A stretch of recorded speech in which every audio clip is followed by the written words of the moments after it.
The council chamber was as grand as always. Tall marble pillars reached toward a ceiling that displayed the stars of 1,000 worlds. Representatives from 47 different species sat in their assigned seats, discussing trade agreements and territorial disputes. But Ambassador Vrel of the Korthan Empire noticed something strange. 3 rows of seats sat empty. The human section was vacant. Vrel checked his datapad. This was the 3rd meeting in a row where no humans had appeared. In 47 years of membership, humanity had never missed a single council session. Not one. They were always punctual, always prepared, always present. This absence felt wrong. He leaned toward his assistant. Contact the human embassy. Find out why their delegation is absent. The assistant nodded and began typing on his device. Minutes passed. Then the assistant looked up with confusion on his face. "Sir, the embassy is closed. There is no one there." Vrel felt a chill run through his scales. "What do you mean, no one?" "The building is empty, sir. Completely empty." Across the galaxy, Commander Jake Morrison sat in the captain's chair of the exploration vessel Frontier Dawn. Through the large viewing window, he watched dozens of transport ships moving in organized lines. Each ship carried thousands of humans, away from the colonies they had built in council space. Jake had been given this assignment 3 months ago. The orders were clear and direct. Evacuate every human settlement in council territory. Leave nothing behind except empty buildings and automated systems. Make no announcements. Answer no questions. Just leave. He understood why. For decades, humanity had tried to be good members of the Galactic Council. They worked hard. They contributed technology. They helped other species solve problems. And in return, they were treated like servants. Lesser beings. The hired help. The final transport ship signaled it was ready to depart. Jake opened the communication channel. "All ships, this is Frontier Dawn. Begin jump sequence on my mark. 3, 2, 1, mark." One by one, the ships vanished into hyperspace, leaving empty stations behind them. On a research facility orbiting Proxima 7, Dr. Lisa Grant packed the last of her equipment into storage containers. Around her, other scientists did the same. They moved with quiet efficiency, years of training showing in every careful movement. Lisa had spent 12 years on this station. She had discovered 3 new methods of energy generation here. She had published 42 papers. She had trained scientists from 6 different species. And 2 months ago, when she presented her latest findings to the Council Science Committee, the chairman had called her work adequate for a human. Adequate. After 12 years of breakthrough discoveries, she was merely adequate. The announcement had come 1 week later. All humans were to return home. No exceptions, no delays. The message was coded, but Lisa understood it perfectly. Humanity was done being treated as second-class citizens. A young researcher named Kevin approached her. "Dr. Grant, are we really leaving forever?" Lisa sealed the last container. "That's what the orders say. Pack everything. Take all our research. Leave nothing they can use." "But what about the joint projects?"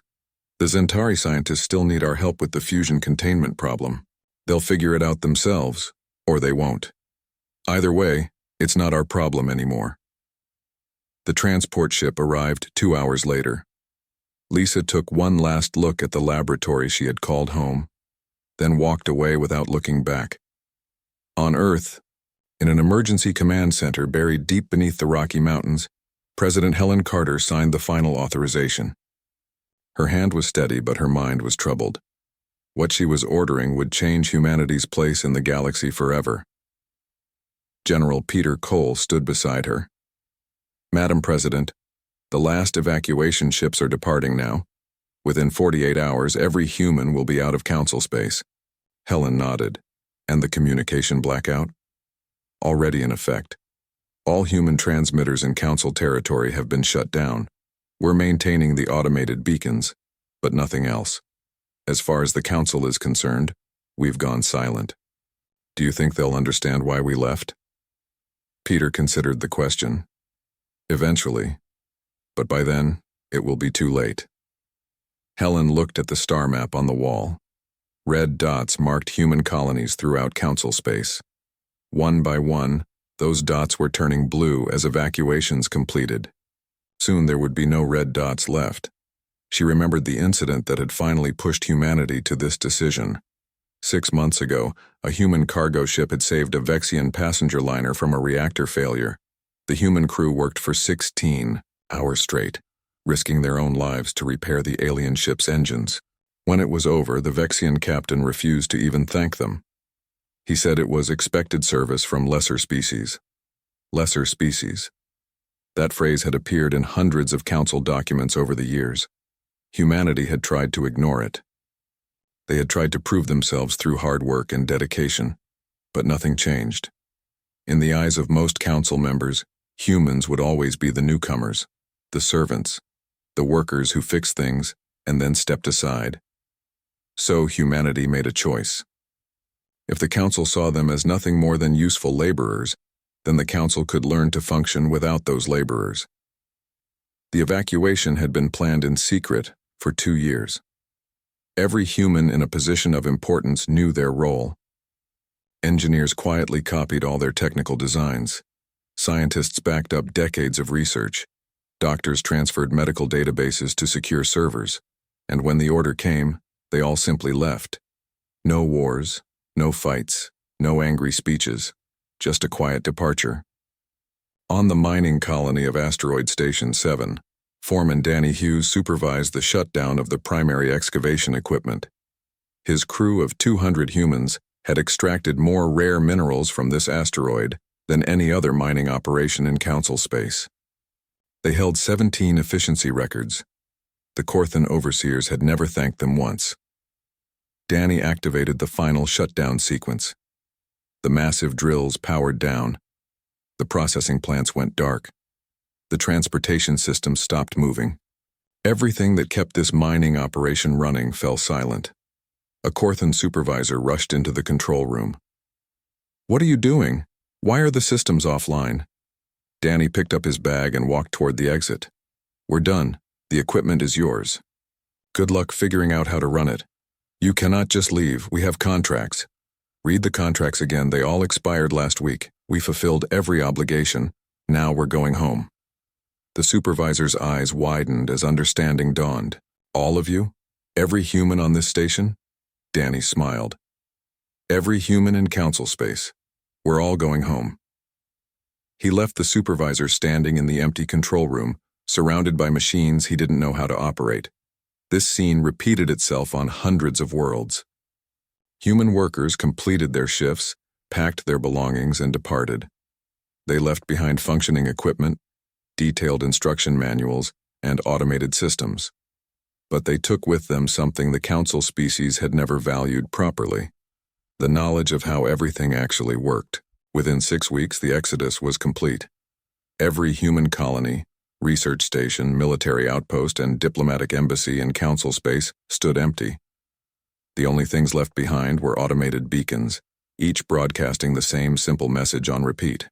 Humanity withdraws from the Galactic Council effective immediately. All treaties and agreements are hereby terminated. Do not attempt to follow us. Do not attempt to contact us. We wish you well, but we are done. Ambassador Vrel finally received the message 2 days after the humans vanished. He stood in the empty human embassy, reading the words on his datapad over and over.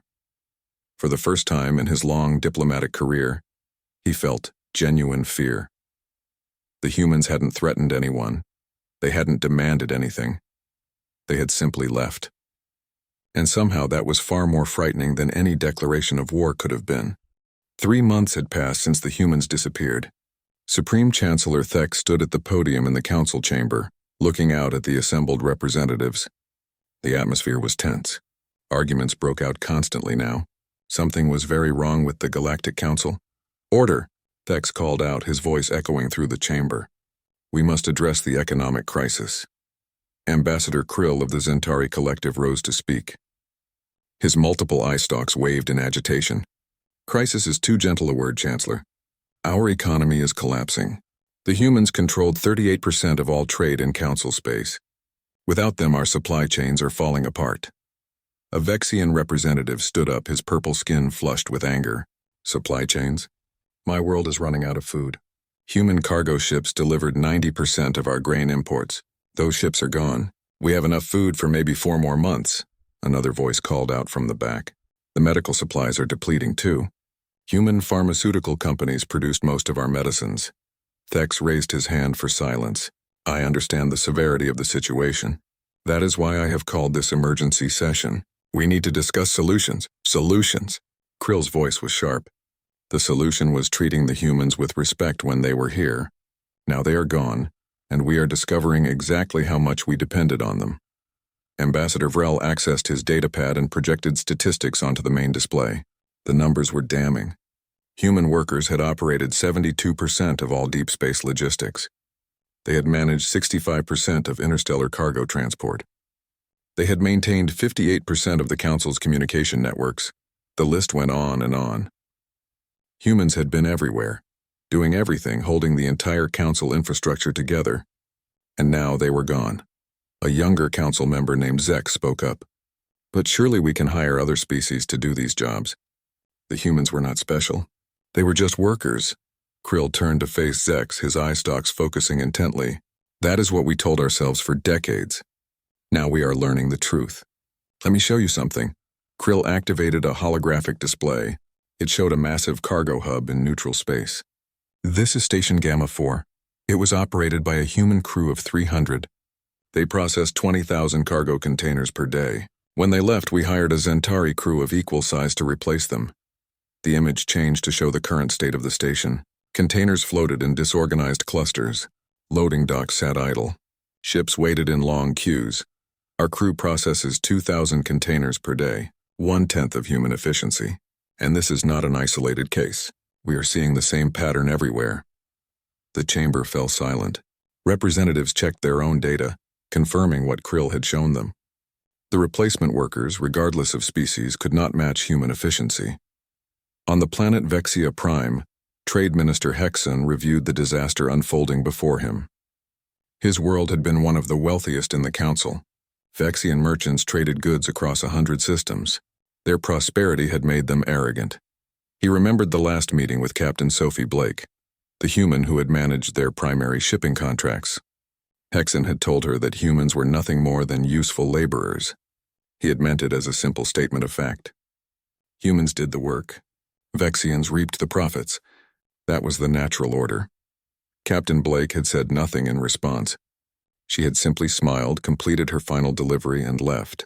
3 days later, every human ship in Vexian service departed. The contracts were fulfilled to the letter, but no humans remained to sign new ones. Now, 3 months later, Vexian warehouses overflowed with goods that could not be transported. Their merchant fleet sat idle because they did not know how to operate the complex navigation systems humans had maintained. Entire industries were shutting down. Hexen had tried to hire replacement crews. He had offered double, then triple, then 10 times the normal wages, but no other species could do what the humans had done. They lacked the organizational skills, the technical knowledge, the problem-solving ability that humans applied to every task. The Vexian economy was in free fall, and it was happening across the entire Council. In the Council's central medical facility, Dr. Vrex faced an impossible situation. He was the head physician, responsible for healthcare across 20 Council worlds, and he was watching his patients die. The human doctor who had worked beside him for 8 years was named Nathan Cross. Vrex had barely paid attention to him. Nathan was just another human, doing his job quietly and efficiently. Vrex took credit for most of the medical advances they achieved together. Now Nathan was gone. And Vrex discovered that 80% of the treatments they used had been developed by Nathan. The human had pioneered new surgical techniques, created innovative drug therapies, and designed medical equipment that other species had never imagined. All of that knowledge was gone now. The treatments still existed, but no one truly understood how they worked. Nathan had tried to explain his research many times, but Vrex had never listened carefully. Why would he? Humans were just technicians. They did the hands-on work while superior species handled the important thinking. A new plague had emerged on the Korthan homeworld 2 weeks ago. It was similar to diseases Nathan had cured before. But without Nathan's expertise, Vrex could not develop a treatment. He tried to recreate Nathan's methods, but he did not understand the underlying principles. Thousands were dying, and he was helpless to stop it. Rex finally admitted the truth to himself. Nathan had not been a technician. He had been a genius, and Rex had been too blind to see it. The Council dispatched search teams to find humanity. Ambassador Vrel personally led the largest expedition, commanding 200 ships. They searched for 8 months, following every possible trail. They found abandoned colonies with lights still burning. They discovered research stations with experiments still running on automated systems. They located military outposts with defense systems active, but they found no humans. Every installation contained detailed instruction manuals explaining how to operate the equipment. The humans had not sabotaged anything. They had not destroyed their own work. They had simply left it behind, knowing that the Council species would not be able to use it effectively. Vrel's fleet returned empty-handed. The humans had vanished completely. Wherever they had gone, they did not want to be found. Back on the Korthan homeworld, industrial production had dropped by 60%. The Korthan had always considered themselves master engineers. Their factories had produced goods for half the Council, but those factories had been operated by human workers and maintained by human technicians. The Korthan engineers discovered they did not actually know how to run their own factories. They understood the basic principles, but the humans had implemented thousands of small improvements over the years: efficiency modifications, safety protocols, quality control systems, all designed and maintained by humans who had never been properly recognized for their contributions. Foreman Greg Patterson had supervised the main production facility for 15 years. The Korthan overseers had treated him like a simple factory worker. They never asked for his input on important decisions. They never acknowledged that his innovations had tripled production output. When Greg left, he took his knowledge with him. The instruction manuals he left behind explained how to operate the machines, but not how to optimize them. The Korthan engineers followed the manuals carefully, but their production remained at 1/3 of previous levels. The same story repeated across every industry. Construction projects halted because human architects were gone. Power grids became unstable without human technicians. Transportation systems failed without human coordinators. The Council had built its entire civilization on a foundation of human expertise, never realizing that foundation was load-bearing. Chancellor Thex called another emergency session. The situation had moved beyond economic crisis. Social unrest was spreading. Food riots erupted on 17 worlds. 3 member species were on the verge of civil war as their governments struggled with collapsing economies. "We must contact the humans," Thex announced.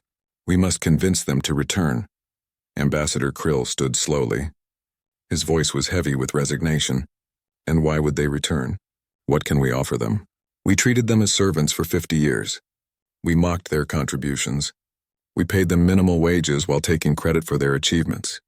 Why would they come back to that? Then we offer them better terms. Equal representation on the Council. Fair compensation, respect. Respect?" Krill's eye stalks drooped. "We should have given them respect from the beginning. Now we offer it only because we are desperate. Do you think they will believe us?" The chamber fell silent. Every representative knew Krill was right. They were not offering equality because it was just.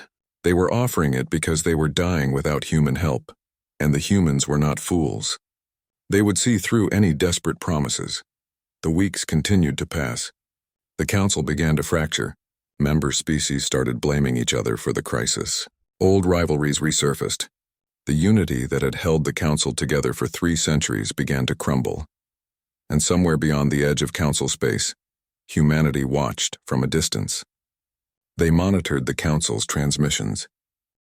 The search fleet departed from Council headquarters with great ceremony. 200 of the finest ships in the galaxy, commanded by experienced officers equipped with the most advanced sensors available. Ambassador Vrel stood on the bridge of the flagship, confident they would find humanity within weeks. That was 6 months ago. Now Vrel stared at empty star charts, feeling his confidence drain away with each passing day. "Search pattern 7 complete," his navigation officer reported. No signs of human activity detected. Vrel studied the map. They had searched every system within 200 light-years of former human colonies. Nothing. It was as if humanity had simply ceased to exist. "They must be somewhere," Vrel muttered. An entire species cannot just vanish. His science officer, a young Zentari named Plex, approached with a datapad. Sir, I have been analyzing the search results. I think I know why we cannot find them. Explain. We have been searching in areas we consider valuable. Systems with rich resources, habitable planets, strategic locations, but humans always had different priorities than other council species. Vrel turned to face him. What do you mean? 15 years ago, human survey teams explored regions beyond the galactic rim. The council dismissed those regions as worthless. No valuable minerals, no easily terraformed worlds, nothing we wanted. But the humans were interested. What if they went there? To worthless space? Why would they do that? Plex hesitated. Perhaps because they knew we would not follow them there. Perhaps they chose those regions specifically because we would consider them beneath our notice. Vrel considered this carefully. It made a disturbing kind of sense. Humanity had always approached problems differently than other species. They found value where others saw none. They solved problems through methods that seemed inefficient until you saw the results. Set course for the galactic rim, Vrel ordered. We searched the worthless regions. Commander Jake Morrison watched the Council search fleet from the bridge of Frontier Dawn. They were 60 light-years away, but human sensors tracked every move they made. They are getting closer, his tactical officer noted. Jake smiled. Let them come. They will find nothing. The human colonies existed in a region of space the Council had surveyed and rejected 40 years ago. The Council saw star systems with low metal content, planets requiring extensive terraforming, and asteroid fields with minimal valuable minerals. They had marked the entire region as economically unviable, but humans saw something different. They saw space where no one would bother them. They saw challenges they could overcome with hard work and innovation. They saw freedom. The first human colony ships had arrived here 8 months ago, even before the exodus began. Engineers and scientists had worked in secret for 2 years, preparing this region for settlement. By the time humanity officially left Council space, they already had new homes waiting. Lieutenant Amy Rodriguez monitored the defensive systems that protected human territory. The technology was impressive even by Council standards. Stealth fields that bent light and sensor waves around entire star systems. Quantum masking that made human ships invisible to conventional detection. Dimensional shielding that created pockets of space-time where human colonies existed outside normal sensor range. All of it was human technology. All of it had been developed in secret while they still worked for the Council. The other species had called it primitive human tinkering when they noticed humans working on these projects. They never imagined these simple experiments would become sophisticated systems capable of hiding an entire civilization. Contact approaching Sector 7, Amy reported. Council search vessel, long-range scout type. Distance? Jake asked. 20 light-years and closing. They are scanning actively. Jake checked the stealth field status. All systems were operating perfectly. Maintain current protocols. Let them pass. The Council ship entered the region 3 days later. It spent 2 weeks conducting detailed scans of every star system. Its sensors passed directly over 3 human colonies but detected nothing. The ship's crew completed their survey, marked the region as empty, and departed. Jake watched them go. They will never find us unless we want to be found. Back in Council space, the situation continued to worsen. Chancellor Thex received reports of the failed search missions with growing desperation. They had searched for 10 months now. Every promising lead turned into another dead end. Ambassador Krill attended the Council sessions less frequently now. The Zentari Collective was facing internal problems that demanded his attention. Food shortages had triggered riots on his home world. The merchant class was demanding action, but Krill had no solutions to offer. The human cargo operations had been the backbone of Zentari commerce. When those operations disappeared, the entire economic structure collapsed. Other species tried to fill the gap, but none had the organizational skills that humans applied so naturally. On the industrial world of Korthax Prime, Engineer Vrek supervised the attempted restart of the primary manufacturing complex. This facility had once produced 40% of the Council's consumer electronics. It had been operated by a human crew of 500, led by a man named Greg Patterson. Vrex had barely spoken to Greg in the 12 years they worked together. He saw Greg as just another human technician, someone who followed instructions and maintained machines. Now Greg was gone, and Vrex was discovering how little he actually understood about the facility he supposedly supervised. The instruction manuals Greg left behind were comprehensive. They explained every system, every process, every procedure. But they did not explain the 1,000 small decisions that Greg made every day. Which problems to address first? How to optimize workflow when resources were limited? When to adjust protocols to accommodate unexpected issues? Greg had made those decisions automatically, based on years of experience and intuitive understanding of complex systems. Vrex had to learn through trial and error. So far, he had achieved 40% of the facility's former output, and he was one of the more successful supervisors. A Corthan administrator approached him. "Engineer Vrex, the Council has requested a status report. When will we return to full production?" Vrex looked at the partially operational assembly lines. "I cannot say. Perhaps never. That is unacceptable. We need this facility operating at capacity." "Then you should not have treated the humans as inferior beings. They understood these systems better than any of us realized. We took their expertise for granted, and now we are paying the price." The administrator left without another word. There was nothing more to say. The truth was becoming clear to everyone. The Council had built its prosperity on human competence, while simultaneously dismissing that competence as worthless. The medical crisis deepened. Dr. Vrex, who led the Council's primary medical research center, attempted to recreate the treatments that Dr. Nathan Cross had developed. But Nathan's notes assumed a level of understanding that Vrex did not possess. A plague continued to spread on the Corthan homeworld. Similar diseases had appeared before, and Nathan had cured them easily. But the principles behind his cures remained mysterious. Nathan had tried to explain his research to Vrex many times, offering to teach him the underlying science. Vrex had always been too busy to listen. Human medical techniques were clearly inferior to proper Corthan medicine. Why waste time learning about them? Now thousands were dying, and Vrex would have given anything to have one more conversation with Nathan. One chance to actually listen and learn instead of dismissing human knowledge as primitive. The Council broadcast a message across all known space. It was a plea, carefully worded by the best diplomatic minds in the galaxy. Chancellor Thex recorded it personally. "To humanity, wherever you may be. The Galactic Council acknowledges its mistakes. We failed to recognize your contributions to our society. We failed to treat you with the respect you deserved. We are suffering now because of our failures. Please consider returning to us. We will guarantee equal status. We will ensure fair treatment. We need your help."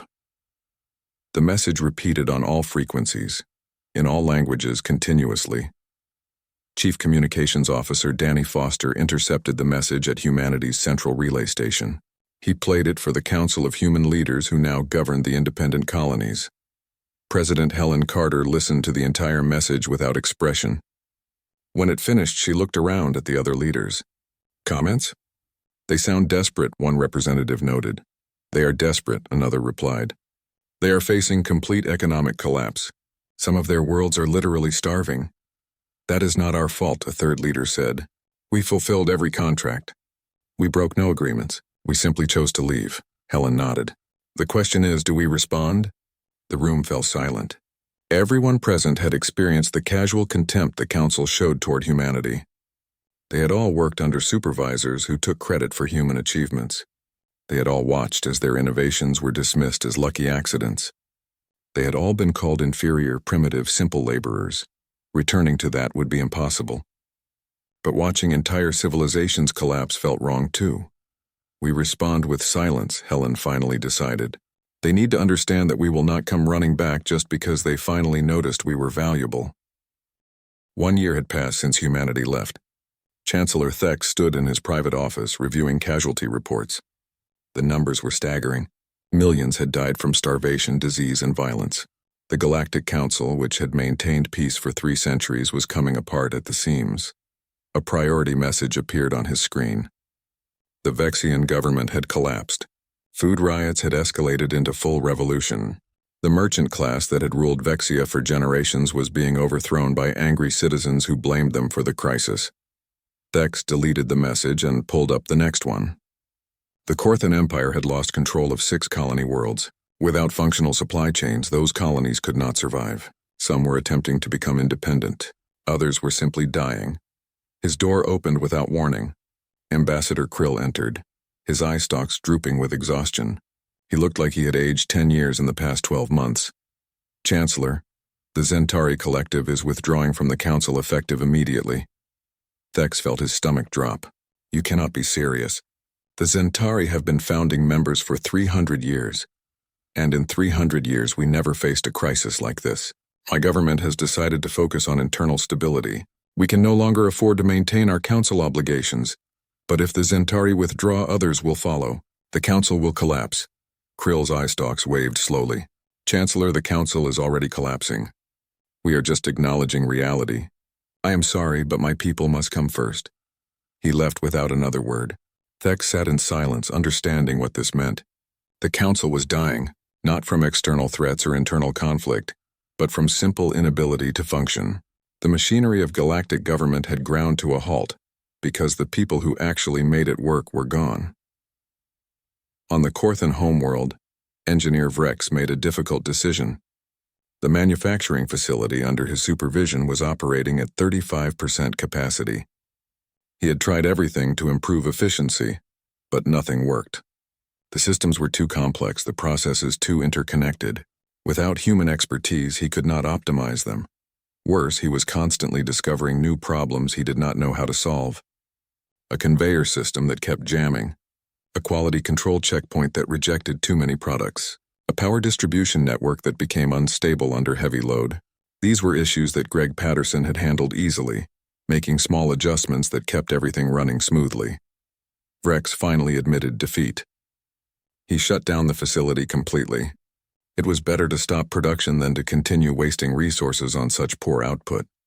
His supervisor was furious. You cannot just shut down the primary manufacturing center. Our entire economy depends on it.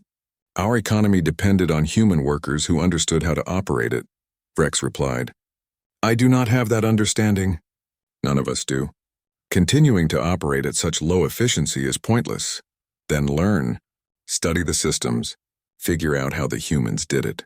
Vrex gestured at the stacks of instruction manuals, technical documents, and training materials the humans had left behind. I have been studying for a year. I have read everything the humans left. I understand the basic principles but not the advanced applications. The humans had an intuitive grasp of complex systems that we cannot replicate. They saw connections we miss. They solved problems in ways we would never think of. He paused, then continued more quietly. We called them simple laborers. We thought they were just following instructions, but they were actually holding our entire civilization together through sheer competence. And we never noticed because it looked so easy when they did it. The supervisor had no response. What could he say? Vrex was right. Dr. Vrex faced a similar revelation in the Medical Research Center. The plague that had started on the Korthan homeworld had now spread to 12 other systems. He had tried every treatment he could think of. Nothing worked. In desperation, he returned to Nathan Cross's research notes for the 100th time. He read through the detailed explanations of cellular regeneration techniques. He studied the complex drug interaction charts. He reviewed the surgical procedures Nathan had pioneered, and slowly understanding began to dawn. Nathan had not just been developing treatments. He had been building an entirely new framework for understanding biology. Every treatment connected to larger principles. Every procedure was part of a comprehensive system. Vrex had dismissed this as overly complicated. He had thought Nathan was making simple things difficult with unnecessary theory. Now he understood that the theory was the foundation. Without it, the treatments were just recipes to follow blindly. With it, they became tools that could be adapted and improved. But understanding this now, after a year of study, did not help the people dying of plague. They needed Nathan's expertise, not Vrex's incomplete comprehension. Vrex recorded a message to the council. I have failed. The plague continues to spread and I cannot stop it. Dr. Nathan Cross would have solved this in weeks. I have been trying for months and achieved nothing. If humanity is listening, please send help. We need Dr. Cross. We need any human medical personnel willing to assist us. Pride does not matter anymore. Only survival. The message was broadcast across all council channels. It joined hundreds of similar pleas from other species begging for human assistance. Commander Jake Morrison received the medical plea at the human relay station. He forwarded it to the Human Medical Council along with similar requests from 17 other worlds. Dr. Lisa Grant reviewed the requests with her colleagues. They were all qualified physicians, many of them specialists in various fields. Every one of them had worked in council space at some point. Every one of them had been treated as inferior by council medical authorities. The Corthan plague is definitely something Nathan could cure, Lisa said. I have read the reports. It is similar to diseases he treated before. Should we offer to help?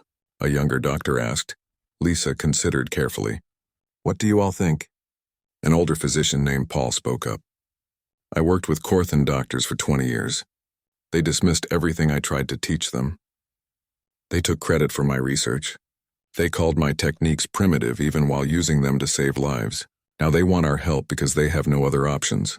People are dying, the younger doctor said. Does it matter that the Corthan authorities were arrogant? The patients did not choose their government's policies. No, they did not, Paul agreed. But we also cannot save everyone. We are one species. The Council has 47 member species. We cannot provide medical support to all of them simultaneously. Lisa nodded. Paul is right. We need to make choices, and we need to make sure that if we help, it is on our terms. No more being taken for granted. No more being treated as assistants while others take credit. If they want human help, they accept human authority.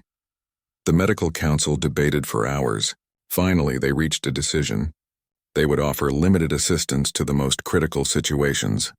But the assistance would come with conditions. Human doctors would have full authority over their cases. Council species would acknowledge human expertise publicly. And most importantly, this would be temporary aid, not a return to the old arrangement. President Helen Carter approved the decision. A small team of human doctors, including Nathan Cross himself, prepared to travel to the Corthan homeworld. Meanwhile, the council continued to fracture. After the Zentari collective withdrew, 3 more species announced their departure. They cited the same reasons. They needed to focus on internal stability. They could no longer afford to support council operations. Chancellor Thex called an emergency session with the remaining members. Only 30 species sent representatives. The other 17 sent messages explaining they were too busy dealing with internal crises to attend. The council is falling apart, Ambassador Vrel stated bluntly. We must face this reality. A Vexian representative stood up, her voice shaking with emotion. This is humanity's fault. They abandoned us when we needed them most. Krill, who had stayed to observe this final session, turned to face her. No, this is our fault. We built our civilization on human labor, while treating them as inferiors. We took their competence for granted. We dismissed their intelligence. We mocked their contributions. And when they decided they had enough, we lost everything that actually made the council function. But we offered them equal status. We promised fair treatment. They refused to return. Would you trust promises from people who had treated you with contempt for 50 years? Promises made only because those people were desperate? Humanity is not foolish. They know the difference between genuine respect and panic-driven concessions. The chamber fell silent. No one could argue with Krill's words. Thex stood slowly. Perhaps it is time to acknowledge the truth. The council cannot continue without humanity. Not because we lack the numbers or the resources, but because we lack the competence. We relied on human workers for so long that we forgot how to do things ourselves. We are not equipped to maintain the systems they built. He paused, looking around at the assembled representatives. I propose we officially dissolve the Galactic Council. Let each species focus on its own survival. Perhaps in time we can build something new, something better. But this version of the council is finished. The vote was held immediately. 2 years after the Exodus, Commander Jake Morrison walked through the main plaza of New Washington, humanity's first major settlement beyond the galactic rim. The city was still young, but already it hummed with life and energy. Humans moved purposefully between buildings, working on projects, building their new civilization. Jake stopped at a viewing platform that overlooked the valley below. Construction crews were preparing the foundation for a new residential sector. Transport ships moved overhead, carrying supplies from the orbital manufacturing stations. Everything was organized, efficient, peaceful. No one was telling them they were inferior. No one was dismissing their achievements. No one was taking credit for their work. They were building something for themselves, and it felt good. President Helen Carter joined him at the railing. Beautiful, isn't it? It is, Jake agreed. Hard to believe we built all this in 2 years. We were always capable of it. We just spent 50 years building someone else's civilization instead of our own. Helen pulled out her datapad. I received an interesting message this morning. The Zentari Collective wants to establish diplomatic relations with us, as equals. Just them? No. We have received similar requests from 6 other former council species. They all emphasize the word equals. Repeatedly, Jake smiled.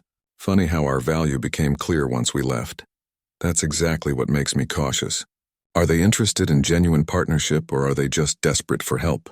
Does it matter? We have leverage now. We can set terms that actually benefit us. Helen considered this. Maybe, but I don't want to become what they were. Taking advantage of people because we have power over them. We won't, Jake assured her. But we also don't have to accept bad deals just to be nice. There's a middle ground between exploitation and being exploited. Dr. Lisa Grant worked in the main research hospital in New Washington. The facility was smaller than the station she had operated in council space, but it was better equipped. Human medical technology had advanced rapidly in 2 years without council oversight. Without the constant dismissal of their ideas, human scientists had been free to experiment with techniques the council considered too radical or unconventional. The results were impressive. They had developed new surgical methods, created more effective drugs, and designed medical equipment that surpassed anything in council space. Her colleague, Dr. Nathan Cross, had just returned from the Corthan homeworld. He looked exhausted but satisfied. How bad was it? Lisa asked. Bad, Nathan admitted. The plague had spread to 40% of the population, but we stopped it, developed a treatment, trained local doctors in the procedures, set up production facilities for the medicine. Did they appreciate your help? Nathan laughed. Oh, they were very appreciative. Almost embarrassingly so. Dr. Vrex actually apologized for how he treated me when we worked together. I think the experience humbled him. Good. We all deserve some humble apologies after what we endured. Agreed. But honestly, I felt sorry for them too. They were trying so hard to fix problems they didn't understand. It was like watching someone try to perform surgery with a hammer. They meant well, but they lacked the foundational knowledge. Lisa nodded. That was always the problem. They thought competence was about following instructions. They never understood that true expertise requires intuition, creativity, and deep understanding. Those things cannot be learned from manuals. So what do? Some of them genuinely want to learn now. Then we teach them, on our terms as equals. If they can accept that, then maybe we can build something better than what existed before. On the former Corthan homeworld, Engineer Vrex supervised the restart of a small manufacturing facility. This time he had help. 2 human engineers, a woman named Rachel and a man named Steve, worked alongside him as consultants. The difference was remarkable. Rachel watched the production line for 10 minutes, then made 3 small adjustments to the conveyor speeds. Output increased by 15% immediately. How did you know to do that? Vrex asked. Experience, Rachel replied. I have watched thousands of production lines. You start to recognize patterns. See how the products are clustering at that junction? That creates backups. By adjusting the speed slightly, we spread them out more evenly. But the manual does not mention that technique. Manuals can't cover every situation. They give you the basics. The rest you learn by doing, Steve added. That's what Greg Patterson tried to explain to you. Humans approach complex systems intuitively. We see relationships and connections that aren't obvious from the specifications. It's not that we're smarter than you. We just think about these problems differently. Vrex absorbed this information carefully. Can you teach me to think that way? Maybe, Rachel said. But it takes time and practice. You can't learn it from books. You have to work with the systems, make mistakes, develop instincts. Then I am willing to learn. I have made enough mistakes in the past 2 years to last a lifetime. Now I want to develop those instincts. Rachel smiled. Good, that's the right attitude. Let's start with observing what happens when you make small changes. Pay attention to the ripple effects. For the first time, Vrex was learning from humans as a student learns from teachers, not as a superior being extracting information from inferiors, but as someone genuinely trying to understand expertise he lacked. Ambassador Krill arrived at the outer borders of human territory 3 months after the council dissolved. His small diplomatic ship broadcast the proper recognition codes. then waited patiently for a response. Lieutenant Amy Rodriguez monitored his approach from the defense station. Single ship, unarmed, transmitting diplomatic credentials. It's Ambassador Krill, Commander Jake Morrison confirmed. I remember him. He was one of the few council members who actually treated humans with some respect. Should we let him through? Jake considered. Send him coordinates for the diplomatic station at New Washington. Let's hear what he has to say. 3 days later, Krill stood in President Helen Carter's office. He looked older, more tired than Helen remembered. The arrogance that characterized most council species was completely absent from his bearing. Madam President, thank you for seeing me. Ambassador Krill, I confess I am curious why you traveled all this way. Krill's eye stalks drooped slightly, to apologize primarily. The Zentari Collective treated humanity poorly during your time in the council. We benefited from your work while dismissing your value. That was wrong, and I am sorry. Helen studied him carefully, looking for signs of insincerity. She found none. I appreciate the apology, but you could have transmitted that message. Why come in person? Because I want to ask for something, and I felt that request should be made face to face. The Zentari Collective is struggling. Our economy has stabilized somewhat, but we are far from recovered. We need help, but more than that, we need to learn. We need to understand how you did what you did. You want us to come back and fix your problems? No, Krill said firmly. We want you to teach us to fix our own problems. We will pay fairly. We will acknowledge your expertise publicly. We will treat you as equals, not because we are desperate, but because you have earned that respect. If you agree to help us, it will be on your terms, not ours. Helen leaned back in her chair. Why should we trust you? The council made promises too after we left. Empty promises driven by panic. You should not trust promises. You should trust actions. Krill pulled out a datapad and showed Helen a document. This is the new Zentari Constitution, approved 3 months ago. It explicitly recognizes the value of skilled workers regardless of species. It prohibits the exploitation we practiced before. It mandates fair compensation and proper acknowledgement of contributions. He handed her the pad. We changed our laws, Madam President. Not to lure you back, but because we learned that our old ways were wrong. Whether you help us or not, these laws will remain. We will not repeat our mistakes. Helen read through the document carefully. It was comprehensive and seemed genuine. I will need to discuss this with my advisors. Of course. I can wait as long as necessary. The Human Leadership Council debated for 2 days. Some argued for helping the Zentari. Others warned against getting involved with former council species again. The discussion was heated but productive. Finally, they reached a decision. They would help the Zentari, but with clear conditions. Human workers would have full authority in their areas of expertise. The Zentari would publicly acknowledge human contributions. And most importantly, this would be a genuine partnership, not a return to the old arrangement. President Helen Carter informed Krill of their decision. We will help you. But understand this, Ambassador.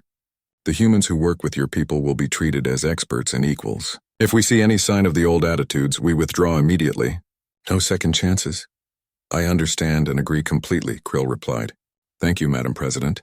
You are giving us a chance to prove we can be better than we were.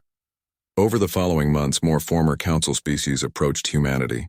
Each one was evaluated carefully. Some were accepted as partners. Others were refused. Humanity had learned to value itself properly, and they would not work with anyone who failed to show proper respect. 3 years after the Exodus, a very different kind of galactic community began to form.